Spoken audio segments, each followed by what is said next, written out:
আসসালামু আলাইকুম, কেমন আছেন সবাই? অনেকদিন ব্যস্ততার কারণে ভিডিও আপলোড করা হয়নি, ছোটো ছোটো রিলস আপলোড করেছি শুধু। যাই হোক, আজকে একটা ইস্যু নিয়ে কথা বলার জন্য ভিডিওটা মূলত করা। অনেকে আমাকে ইনবক্সে জিজ্ঞেস করেন যে কীভাবে বেবি হওয়ার পরে বেলি ফ্যাটটা রিমুভ করেছি, বা যে চাবিনেসটা বা হেলথ যে একটা ওয়েট গেইন চলে আসে, তো সেটা কীভাবে ঝরিয়েছি। কোনো ডায়েট চার্ট বা জিম আমি ফলো করি না।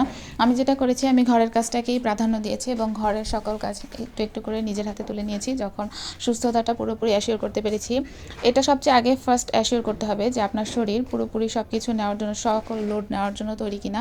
কারণ অনেক বড় একটা প্রসিডিউর বেবি বার্থ। যতই মানুষ বলুক যে caesarean is too much easy, 1 minute issue, যাই হোক নিজেরটা নিজের বুঝতে হবে। সিজারিয়ান খুবই কঠিন একটা ইস্যু এবং সবচেয়ে বেশি রিস্ক থাকে সিজারিয়ানের সার্জারিতে একজন মায়ের। তাই সম্পূর্ণ রকম সুস্থতাটা অ্যাসিওর করবেন, তারপরে একটু একটু করে ডাক্তারের প্রেসক্রিপশন বা সাজেশন অবশ্যই নিয়ে নিতে পারেন। সেই অনুযায়ী আপনাকে আস্তে আস্তে করে সকল রকম ঘরের কাজ হাতে তুলে নিতে হবে। এবং সবচেয়ে বেশি বেলি ফ্যাট রিমুভ করার সবচেয়ে অ্যাক্টিভ এক্সারসাইজ হচ্ছে গিয়ে ঘর মোছাটা। এটার কারণে পেট এবং হিপে দোনো জায়গায় চাপ পড়ে, যার কারণে খুব সহজেই বেলি ফ্যাট রিমুভ করা যায়। সবাই ভালো থাকবেন, সুস্থ থাকবেন।